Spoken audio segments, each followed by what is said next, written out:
Hello my dear students, welcome to my YouTube channel brain up. Students मैंने किसी दिन तले मैंने किसी समस्या जो वीडियो अपलोड कर पार नथिली एबेठु वीडियो गुड़ा कंटिन्यू रहबो। तो तुम्हें मो चैनल को सब्सक्राइब करो, लाइक करो और शेयर करो। तो यहाँ जो माने अष्टम अध्याय आम देखा दिल्ली रे सुल्तानी शासन, राष्ट्र स्वरूप, सामाजिक व्यवस्था, नारी स्थिति। Okay, so let's start. ठीक है स्टूडेंट्स, तो प्रथम यहाँ देखिए माने भारत किपरि जो सुल्तानी शासनटा प्रतिष्ठा होता ता देखा। तापर सुल्तानी शासन रे माने जो राष्ट्र स्वरूप किपरि थिला, सुल्तानी शासन समय सामाजिक व्यवस्था, शासन व्यवस्था, नारीर स्थिति किपरि थिला, ए सब जिनस उपरे डिस्कशन करवा। आउटा भी गोटे इम्पोर्टेंट चैप्टर, लॉन्ग क्वेश्चन आसी था एठिरु। ओके, तो ये देखिपे तुम मैंने प्रथम देखिए आरब देशर जो सेनाध्यक्ष थे किए थे मोहम्मद बिन कासिम। तो से भारत जो सिंधु प्रदेश आक्रमण कर 712 ख्रीष्टाब्द जो राजा थे दाहिर तांको परास्त करते है के 712 ख्रीष्टाब्द किए परास्त करते मोहम्मद बिन कासिम। ओके, यापर धीरे धीरे कौन होता ना तुर्क माने, आरबी माने, अफगानी माने, मंगोलीय जो राजा माने भारत को आक्रमण करते। तो यही क्रम माने भारत को जो मोहम्मद घोरी मध्य आक्रमण करते, जोटा कि 1191 ख्रीष्टाब्द प्रथम तिरोरी युद्ध होता मोहम्मद घोरी आउ पृथ्वीराज चौहान को मध्य, जो थे कि पृथ्वीराज चौहान विजयी होते। किंतु यार गोटे वर्ष पर 1192 ख्रीष्टाब्द द्वितीय तिरोरी युद्ध होता जहाँकि माने पृथ्वीराज चौहान परास्त होते। ओके, यापर तांकर मृत्यु पर कौन होता ना मोहम्मद घोरी जो सेनाध्यक्ष थे कुतुबुद्दीन ऐबक, किए थे कुतुबुद्दीन ऐबक, तांको दिल्लीर सबू शासन दायित्व मोहम्मद घोरी दे चली जाते से। ओके, तो 1206 ख्रीष्टाब्द से माने दिल्लीर प्रथम सुल्तान होते कुतुबुद्दीन ऐबक है। तापर आग को देखा आम तो 1206 रु जो 1526 ख्रीष्टाब्द मध्य जो 320 वर्ष अनेक वंशर राजा माने शासन कर भारत में। तुर्क माने हेले, अफगान माने हेले, दास वंश हेले, खिलजी, तोगलक, सयद, लोधी अनेक वंश शासन कर। तो से माने सुल्तान रूपे आम राजधानी दिल्ली को शासन करते। तेणु ये जो शासन समय अच्छी या सुल्तानी शासन सुल्तानी शासन समय कहुए। ओके, तो आग को देखा स्टूडेंट्स ये समय जो राष्ट्र स्वरूप किपरि थिला। ओके, तो ये समय सुल्तान माने सुल्तान माने तुम जानी से साधारण भाव तुर्क अफगान माने थिले। तो से बाहर देश जेहेतु आसी भारतर जो आंचलिक स्थिति अच्छी, आंचलिक तारतम्य अच्छी ताकू से प्रथम बुझी पारि नथिले। तेणु से शासन करिबार बहुत असुविधार सम्मुखीन होगा पड़ता। से भारतर जो चालीचलणी अच्छी, परंपरा अच्छी, पद्धति अच्छी ताकू संपूर्ण रूपे से अनभिज्ञ थिले।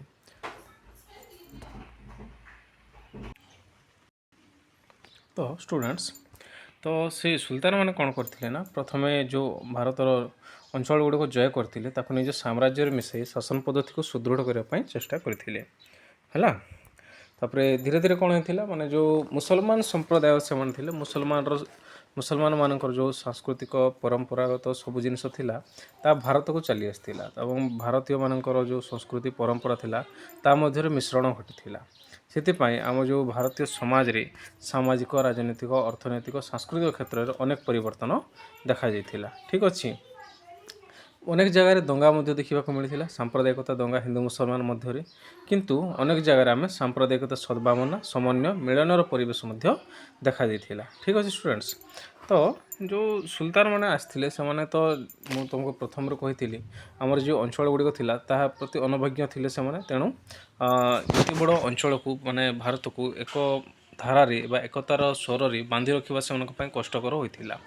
तेणु से अनेक पद्धति अवलंबन करते और जटिल समस्यार समाधान होता समाधान कर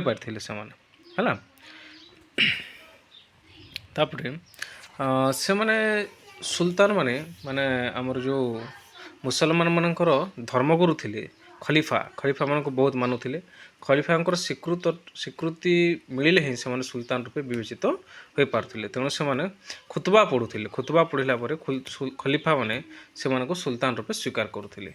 ତ ଯେଉଁ ଖୁତବା ନ ପଢ଼ିଲା ପର୍ଯ୍ୟନ୍ତ ସେଇମାନଙ୍କୁ ମାନେ ସୁଲତାନ ରୂପେ ବିବେଚନା କରାଯାଉନଥିଲା। ଠିକ୍ ଅଛି। ତାପରେ ସୁଲତାନ ଶାସନ ବ୍ୟବସ୍ଥାର ମେରୁଦଣ୍ଡ କେନ୍ଦ୍ରୀୟ ଓ ପ୍ରାଦେଶିକ ଶାସନର ରାଜସ୍ୱ ପ୍ରଣାଳୀ ଓ ତା'ର ମୁଖ୍ୟ ଅନୁଷ୍ଠାନ ଇକ୍ତା ବ୍ୟବସ୍ଥାରେ ଇସଲାମ ଧର୍ମ ଓ ରାଜ୍ୟର ପ୍ରତିଷ୍ଠାତା ପ୍ରଫେଟ୍ ମହମ୍ମଦ ମୃତ୍ୟୁ ପରେ 662 ଖ୍ରୀଷ୍ଟାବ୍ଦରେ ଖଲିଫା ପଦ ଅନୁଷ୍ଠାନ ଆରମ୍ଭ ହେଲା ଇସଲାମୀୟ ବ୍ୟବସ୍ଥାରେ। ଠିକ୍ ଅଛି। 662 ଖ୍ରୀଷ୍ଟାବ୍ଦରେ ଯେଉଁ ଖଲିଫା ପଦଟା ଆରମ୍ଭ ହୋଇଥିଲା ପ୍ରଫେଟ୍ ମହମ୍ମଦଙ୍କର ମୃତ୍ୟୁ ପରେ। ତୁମେ ଜାଣିଥିବ ଷ୍ଟୁଡେଣ୍ଟ, ଯେଉଁ ଇସଲାମ ଧର୍ମର ପ୍ରବର୍ତ୍ତକ ଥିଲେ ପ୍ରଫେଟ୍ ମହମ୍ମଦ। ଓକେ, ଠିକ୍ ଅଛି। ତାପରେ ଖଲିଫାଙ୍କୁ କ'ଣ ନା ଇସଲାମ ଧର୍ମର ଅଭିଭାବକ, ରାଜନୈତିକ ବ୍ୟବସ୍ଥାର ପାଳକ, ବିଶ୍ୱର ସମସ୍ତ ମୁସଲମାନ ଗୋଷ୍ଠୀ ମୁଖ୍ୟ ବୋଲି ପରମ୍ପରା ସୃଷ୍ଟି ହୋଇ ମୁସଲମାନ ମଧ୍ୟ ସ୍ୱୀକୃତ ହେଲା। ତେଣୁ ସେମାନେ ନିଜର ଧର୍ମଗୁରୁ ବା ନିଜ ଧର୍ମର ପ୍ରତିଷ୍ଠାତା ରୂପେ ଓ ପ୍ରଫେଟ୍ ମହମ୍ମଦକୁ ସେମାନେ ସ୍ୱୀକାର କରନ୍ତି। ଓକେ, ତାପରେ ଅଷ୍ଟମ ଶତାବ୍ଦୀରେ କ'ଣ ହୋଇଥିଲା ନା ମାନେ ମୁସଲମାନଙ୍କର 3ଟି କେନ୍ଦ୍ର ହୋଇଥିଲା, ଯଥା ଗୋଟେ ହେଲା ଉମାଇଦ ଖଲିଫା ସ୍ପେନ୍ ଅଞ୍ଚଳରେ ଯାହା ଥିଲା, ଆଉ ଗୋଟେ ହେଲା ଫାତିମିଦ ଖଲିଫା ମିଶର ଅଞ୍ଚଳରେ ଯାହା ଥିଲା, ତୃତୀୟ ଖଲିଫାଟି ବାଗଦାଦ ଅଞ୍ଚଳରେ ଯାହା ଥିଲା। ବାଗଦାଦ ମାନେ ଇରାନ ଯେଉଁଟା ହେଲା। ଏମାନଙ୍କ ମଧ୍ୟରୁ ବାଗଦାଦର ଖଲିଫା ସର୍ବପୁରାତନ ଖଲିଫା ବ୍ୟବସ୍ଥାର ମୂଳ କେନ୍ଦ୍ର ଥିଲା। ଓକେ, ଇସଲାମ ଧର୍ମ ଓ ରାଜ୍ୟ ସ୍ଥାପନ ପ୍ରାରମ୍ଭ କାଳରେ ସ୍ୱାଧୀନ ସୁଲତାନ ପଦବୀ ଇସଲାମୀ ଜଗତରେ ସ୍ୱୀକାର୍ଯ୍ୟ ନଥିଲା। ମାନେ ସେ ଯେଉଁ ଖଲିଫା ବ୍ୟବସ୍ଥାଟା ଯେଉଁ ପ୍ରଫେଟ୍ ମହମ୍ମଦଙ୍କ ମୃତ୍ୟୁ ପୂର୍ବରୁ ଖଲିଫା ବ୍ୟବସ୍ଥାଟା ସମ୍ପୂର୍ଣ୍ଣ ରୂପେ ରାଜାଙ୍କ ସହିତ କନେକ୍ଟେଡ଼ ଥିଲା, ମିଶିକି ଥିଲା। ସେଇଟା ଖଲିଫା ମାନେ ସ୍ୱୀକୃତି ଦେଲେ ହିଁ ସେମାନେ ରାଜା ହୋଇପାରୁଥିଲେ ବା ସୁଲତାନ ହୋଇପାରୁଥିଲେ। କିନ୍ତୁ ପରବର୍ତ୍ତୀ ସମୟରେ ଯେଉଁ ଖଲିଫା ବ୍ୟବସ୍ଥାର ବିଘଟନ ଘଟିଥିଲା ବା ବିଲୟ ଘଟିଥିଲା, ଖଲିଫା ବ୍ୟବସ୍ଥାର ସେତିକିଟି ଆଉ ଗୁରୁତ୍ୱ ରହିଲା ନାହିଁ। ଓକେ, ତ ଯେଉଁ ଖଲିଫା ବ୍ୟବସ୍ଥାରେ ବିଘଟନ ପରେ ଅନେକ ବଂଶର ଯେଉଁ ରାଜାମାନେ ଥିଲେ, ମୁଖ୍ୟମାନେ ଥିଲେ, ନିଜର ପ୍ରଭାବ ଥିବା ଅଞ୍ଚଳରେ ସେମାନେ କ'ଣ କରିଥିଲେ ନା ଛୋଟ ଛୋଟ ରାଜ୍ୟ ଗୁଡ଼ିକ ସ୍ଥାପନ କରିଥିଲେ। ତା ମଧ୍ୟରୁ ଗଜନୀ ଗୋଟେ ଅନ୍ୟତମ ରାଜ୍ୟ ଥିଲା ଷ୍ଟୁଡେଣ୍ଟସ୍। ଓକେ, ତ ସୈଦ୍ଧାନ୍ତିକ ରୂପ କୌଣସି ମୁସଲମାନ ଖଲିଫାଙ୍କ ଅନୁମତି ସ୍ୱୀକୃତି ବିନା ନିଜ ସ୍ୱାଧୀନ ରାଜ୍ୟ ସ୍ଥାପନ କରିପାରିବେ ନାହିଁ ବା ଖଲିଫାଙ୍କ ସ୍ୱୀକୃତି ବିନା ସ୍ଥାପିତ ରାଜ୍ୟକୁ ଇସଲାମ ଧର୍ମର ଅନୁଗତମାନେ ବିଧିସଙ୍ଗତ ବୋଲି ମାନିବେ ନାହିଁ। ଏ ସମସ୍ତ ଏହା ସତ୍ତ୍ୱେ ଯେ ଖଲିଫା ବ୍ୟବସ୍ଥାର ବିଘଟନ ପରେ ଖଲିଫାଙ୍କ ସ୍ୱୀକୃତି ଅନୁମତି କେବଳ ଔପଚାରିକ ଥିଲା, ସହଜରେ ଅପ୍ରୟୋଜନ ବୋଲି ଘୋଷଣା କରିହେଉଥିଲା। ନିଜକୁ ସ୍ୱାଧୀନ ବୋଲି ଘୋଷଣା କଲେ ମଧ୍ୟ ଖଲିଫା କୌଣସି ବିଶେଷ ଦଣ୍ଡର ବ୍ୟବସ୍ଥା କରିପାରୁନଥିଲେ। ତ ଯେଉଁ ଇକ୍ତା ବ୍ୟବସ୍ଥା ବା ଖଲିଫା ବ୍ୟବସ୍ଥା ଏଗୁଡ଼ିକର ଯେଉଁ ପ୍ରବର୍ତ୍ତନ ଚାଲିଥିଲା, କିଛିଟା ରାଜା ମାନୁଥିଲେ କିନ୍ତୁ ଅନେକ ରାଜ୍ୟ ଏହାକୁ ମାନୁନଥିଲେ। ସେମାନେ ନିଜକୁ ସ୍ୱାଧୀନ ବୋଲି ଘୋଷଣା କରିଦେଉଥିଲେ। ସ୍ୱାଧୀନ ଘୋଷଣା କଲା ପରେ ମଧ୍ୟ ମାନେ ଯେଉଁ ଖଲିଫା ବ୍ୟବସ୍ଥାରେ ନୂତନ ନିୟମ ନୀତି ସବୁ ଥିଲା, ସେ ନିୟମ ନୀତି ଜରିଆରେ ସେମାନେ ମାନେ ଯେଉଁ ରାଜ୍ୟ ଗୁଡ଼ିକୁ ବା ରାଜାମାନଙ୍କୁ ଦଣ୍ଡିତ କରିପାରୁନଥିଲେ ହେଲା। ତ ସେମାନେ ତା ନିଜ ମନ ଇଚ୍ଛା ସ୍ୱାଧୀନ ହେଇପାରୁଥିଲେ ହେଲା। ତ ସୁଲତାନୀ ଶାସନ ପୂର୍ବରୁ କ'ଣ ଥିଲା ଷ୍ଟୁଡେଣ୍ଟସ୍, ଭାରତରେ ମାନେ ଗୋଟେ ଶାସନ ବ୍ୟବସ୍ଥାଟା ପରିବର୍ତ୍ତନ ହେବାର ଦେଖାଗଲା। ଠିକ୍ ଅଛି। ଆଞ୍ଚଳିକ ଶାସନ ବ୍ୟବସ୍ଥାରେ ଅନେକ ପରିବର୍ତ୍ତନ ଆସିଥିଲା। ତ ପୂର୍ବ ବ୍ୟବସ୍ଥାରେ କ'ଣ ଥିଲା ନା ଆଞ୍ଚଳିକ ରାଜ୍ୟର ଯେଉଁ ମୁଖ୍ୟ ଥିଲେ ସାମନ୍ତ, ରାଣା, ରାୟ, ଠାକୁର, ଏମାନେ ଜମି ମାଲିକାନା ଏମାନଙ୍କର ସ୍ଥାୟୀ ଥିଲା। ମାନେ ଜମିଦାର ମାନେ ହେଲେ, ରାଣାମାନେ ହେଲେ, ରାୟମାନେ ହେଲେ, ଠାକୁରମାନେ ହେଲେ, ଏମାନେ ଜମିମାନଙ୍କର ମୁଖ୍ୟ ଥିଲେ ସେମାନେ। ଆଉ ସେମାନେ ରାଜାଙ୍କର ନିକଟତର ବ୍ୟକ୍ତି ମଧ୍ୟ ଥିଲେ। ଓକେ, କିନ୍ତୁ ଯେଉଁ ନୂତନ ଆଞ୍ଚଳିକ ଇକ୍ତା ବା ପ୍ରାଦେଶିକ ରାଜସ୍ୱ ଆଦାୟ ଆଳରେ ସୁଲତାନଙ୍କ ପ୍ରତିନିଧି ରୂପେ ଜଣେ ମୁଫ୍ତି ବା ଇକ୍ତାଦାର ରହିଲେ। ପରବର୍ତ୍ତୀ ସମୟରେ କ'ଣ ହୋଇଥିଲା ନା ରାଜାଙ୍କର ନିୟମିତ ବ୍ୟବସ୍ଥାକୁ ତଦାରଖ କରିବା ପାଇଁ ଜଣେ ଇକ୍ତାଦାର ଥିଲେ ହେଲା। ମୁଫ୍ତିମାନେ କେନ୍ଦ୍ର ଶାସନ ଉପରେ ନିର୍ଭର କରିବାକୁ ବାଧ୍ୟ ହୋଇଥିଲେ। ରାଜସ୍ୱ ଆଦାୟ ମଧ୍ୟ ସହଜ ହୋଇଥିଲା। ତାପରେ କ'ଣ ହେଲା ନା ସ୍ଥାନୀୟ ଯେଉଁ ରାଣାମାନେ ଥିଲେ, ରାୟମାନଙ୍କୁ ପରାସ୍ତ କରି ଉତ୍ତର ଭାରତରେ ସେମାନେ ଗୋଟେ ମୁସଲମାନ ରାଜ୍ୟ ସ୍ଥାପନ କରିଥିଲେ ହେଲା। ତ ଉତ୍ତର ଭାରତରେ ରାଣା ରାୟମାନଙ୍କୁ ପରାସ୍ତ କରି ଉତ୍ତର ଭାରତରେ ମୁସଲମାନମାନେ ରାଜ୍ୟ ସ୍ଥାପନ କରି ନୂତନ ଶାସକ ହେଲେ। ଠିକ୍ ଅଛି। ମୁସଲମାନମାନେ କ'ଣ କରିଥିଲେ ନା ଉତ୍ତର ଭାରତରେ ଯେଉଁ ଥିଲେ ରାଣା ରାୟ ଏମାନଙ୍କୁ ପରାସ୍ତ କରିଥିଲେ। ତ ପରବର୍ତ୍ତୀ କାଳରେ କ'ଣ ହୋଇଥିଲା, ଭାରତର ଯେଉଁ ସମ୍ପଦ ଉପରେ ନିଜର ନିୟନ୍ତ୍ରଣ ଜରୁରୀ ଅନିବାର୍ଯ୍ୟ ଥିଲା। ଉପରୋକ୍ତ ଦୁଇଟି କାରଣ ସୁଲତାନୀ ଶାସନ ବ୍ୟବସ୍ଥା ଓ ରାଜ୍ୟର ମୁଖ୍ୟ ପ୍ରଭାବ ପକାଇଲା ଓ ସାମଗ୍ରିକ ରୂପ ନେଲା। ତ ସୈଦ୍ଧାନ୍ତିକ ଔପଚାରିକ ଦୃଷ୍ଟିରୁ ଦିଲ୍ଲୀର ସୁଲତାନମାନେ ଶରିୟତ ବା ଇସଲାମ ଧର୍ମର ନିୟମକୁ ପ୍ରାଧାନ୍ୟ ଦେଇଥିଲେ। ଇସଲାମ ଧର୍ମର ଯେଉଁ ନିୟମ ଗୁଡ଼ିକ ଥିଲା ତାକୁ ଶରିୟତ କୁହାଯାଏ ଷ୍ଟୁଡେଣ୍ଟସ୍। ଓକେ, ତ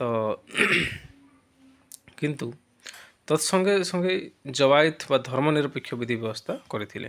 ସେମାନେ ସବୁ ଧର୍ମକୁ ସମ୍ମାନ ଦେଉଥିଲେ। ତେଣୁ ସୁଲତାନ ରାଜତ୍ୱ ସମ୍ପୂର୍ଣ୍ଣ ଧର୍ମ ତତ୍ତ୍ୱ ଉପରେ ପର୍ଯ୍ୟବେସିତ ନ ହୋଇ ଗୋଟିଏ ନୂତନ ଯୁବ ରାଜ୍ୟ ସ୍ଥାନୀୟ ପ୍ରତ୍ୟକ୍ଷ ଆବଶ୍ୟକତା ବିଚାରରେ ପରିଚାଳିତ ଥିଲା। ଓକେ, ତ ଇସଲାମ ଧର୍ମ ଅନେକ ଲୋକ ଇସଲାମ ଧର୍ମ ନେଇଥିଲେ, କିନ୍ତୁ ପରବର୍ତ୍ତୀ ସମୟରେ ସେମାନେ ସବୁ ଧର୍ମକୁ ସମ୍ମାନ ଦେଉଥିଲେ, ସବୁ ଧର୍ମ ପ୍ରତି ଉଦାରଶୀଳ ନୀତି ଗ୍ରହଣ କରିଥିଲେ। ତ ପ୍ରଥମ ଉଦାହରଣ ଦେଇଛି, ସୁଲତାନ ଇଲତୁତମିଶକୁ ଇସଲାମ ଧର୍ମର ଏକ ରକ୍ଷଣଶୀଳ ଗୋଷ୍ଠୀ ଚାପ ପକାଇଲେ ଇସଲାମ ଧର୍ମର ସମସ୍ତ ନୀତି ସମ୍ପୂର୍ଣ୍ଣ ରୂପେ ଲାଗୁ କରାଯିବ ବୋଲି। ହେଲା, ଯେଉଁ ଇଲତୁତମିଶ ଥିଲେ, ଇଲତୁତମିଶକୁ ଗୋଟେ ମୁସଲମାନ ଧର୍ମ ଗୋଷ୍ଠୀ କହିଥିଲେ ଯେ ସୁଲତାନ ଧର୍ମର ଯେଉଁ ନିୟମ ଗୁଡ଼ାକ ଅଛି ତାକୁ ସମ୍ପୂର୍ଣ୍ଣ ରୂପେ ଭାରତରେ ଲାଗୁ କରିବା ପାଇଁ, କିନ୍ତୁ ସେ ତାହା ମାନିନଥିଲେ। ସୁଲତାନ ଉତ୍ତର ଦେଇଥିଲେ ଯେ ଏବେ ସେହି ସମୟ ଆସିନାହିଁ। ହେଲା, ତ ମୁସଲମାନମାନେ ହେଉଛନ୍ତି ଭାରତର ପରିସ୍ଥିତି ଖାଦ୍ୟରେ ଲୁଣର ପରିମାଣ ସଦୃଶ, ତେଣୁ ସମ୍ପୂର୍ଣ୍ଣ ଲାଗୁ କରିବା ସମ୍ଭବ ନୁହେଁ। ଦ୍ୱିତୀୟ ଉଦାହରଣ ଦେଇଛି ଏଠି କ'ଣ ନା, ସୁଲତାନ ଆଲାଉଦ୍ଦିନ ଖିଲଜୀଙ୍କୁ କାଜୀ ବା ଇସଲାମ ଧର୍ମର ବିଶେଷଜ୍ଞ ପ୍ରଶ୍ନ ପଚାରିଥିଲେ ଯେ ପ୍ରଶ୍ନ ଛଳରେ ଇସଲାମ ଧର୍ମର ନୀତି ନିୟମକୁ ପାଳନ କରିବାକୁ ନିର୍ଦ୍ଦେଶ ଦେଇଥିଲେ। ସେତେବେଳେ ଆଲାଉଦ୍ଦିନ ଦୃଢ଼ତାର ସହ କହିଥିଲେ, ରାଜ୍ୟର ଆବଶ୍ୟକତା ସର୍ବପ୍ରଧାନ, ତଦନୁସାରେ ନିଷ୍ପତ୍ତି ନିଅନ୍ତି। ମାନେ ଇସଲାମ ଧର୍ମକୁ ଭାରତରେ ସମ୍ପୂର୍ଣ୍ଣ ରୂପେ ପ୍ରଚଳିତ କରିବାର ବ୍ୟବସ୍ଥା ବୋଲେ କରିବା ପାଇଁ ଅନେକ ଖଲିଫା ହେଲା, ଧର୍ମଗୁରୁମାନେ ହେଲେ, ସେମାନେ ସୁଲତାନମାନଙ୍କୁ ପ୍ରେସର ପକାଉଥିଲେ, ତାଙ୍କ ଉପରେ ଚାପ ପ୍ରୟୋଗ କରୁଥିଲେ ଯେ ସବୁ ନିୟମ ଯେଉଁ ଶରିୟତ ଅଛି ସେ ନିୟମ ସବୁ ଲାଗୁ କରିବା ପାଇଁ। କିନ୍ତୁ ଅନେକ ସୁଲତାନ ସହନଶୀଳ ଥିଲେ, ସବୁ ଧର୍ମ ପ୍ରତି ସମ୍ବେଦନଶୀଳ ଥିଲେ। ସେମାନେ କେମିତି ସାମ୍ପ୍ରଦାୟିକତା ଦଙ୍ଗା ନ ହୋଇ ହିନ୍ଦୁ ମୁସଲମାନ ମିଶିକି ରହିବେ ସେ ଉପରେ ସେମାନେ ଧ୍ୟାନ ଦେଉଥିଲେ। ଓକେ, ନେକ୍ସଟ ଦେଖିବା ଷ୍ଟୁଡେଣ୍ଟସ୍। ତ ଏଇ ଯେଉଁ ସୁଲତାନ ଶାସନ ଚାଲିଥିଲା ଏଇ ସମୟରେ ରାଜ୍ୟ ମୁଖ୍ୟ ଉତ୍ତରାଧିକାରୀ ଏମାନଙ୍କର ସ୍ପଷ୍ଟ ନଥିଲା କିଛି ବି। ହେଲା, ତ ପୁରୁଷାନୁକ୍ରମିକ ନିୟମ ପାଳନ କରା ହେଉନଥିଲା ବା ଗ୍ରହଣୀୟ ନଥିଲା। ପ୍ରଥମ ପୁତ୍ର ସନ୍ତାନ ରାଜସିଂହାସନ ଆରୋହଣ କରିବା ପରମ୍ପରା ମଧ୍ୟ ନଥିଲା। ମାନେ କିଏ ରାଜା ହେବ, କିଏ ଉତ୍ତରାଧିକାରୀ ହେବ, ସେ ବିଷୟରେ କୌଣସି ସ୍ପଷ୍ଟୀକରଣ ନଥିଲା। ମାନେ ଯେଉଁ ବଡ଼ ପୁଅ ରାଜା ହେଉଥିଲେ ପରବର୍ତ୍ତୀ କାଳରେ, ସେଇଟା ବି ନଥିଲା ଏ ସମୟରେ। ତ ତେଣୁ ସୁଲତାନ ଇଲତୁତମିଶଙ୍କ ପ୍ରତି କ'ଣ ହେଇଥିଲା ନା, ତାଙ୍କର ଯେଉଁ ମନୋନୀତ ଝିଅ ଥିଲେ ରେଜିଆ ସୁଲତାନ, ସେ ଭାରତର ସୁଲତାନ ହେଇଥିଲେ। ହେଲା, ତାପରେ ଅନେକ ସୁଲତାନ କୀର୍ତ୍ତଦାସର ମୁକ୍ତ ହୋଇ ନିଜର ଶକ୍ତି ସାମର୍ଥ୍ୟ ଅସି ବଳରେ ସୁଲତାନ ଆସନ ଅକ୍ତିଆର କରିଥିଲେ, ଯେପରିକି କୁତୁବୁଦ୍ଦିନ ଆଇବାକ ହେଲେ। ହେଲା, ସେମାନେ କୀର୍ତ୍ତଦାସ ଥିଲେ, କୀର୍ତ୍ତଦାସ ଥାଇ ମଧ୍ୟ ନିଜ ଶକ୍ତି ବୁଦ୍ଧି ମାନେ କଳେ ବଳେ କୌଶଳରେ ସେମାନେ ସୁଲତାନ ହୋଇଥିଲେ, ଆସନକୁ ଅଧିକାର କରିଥିଲେ। ହେଲା,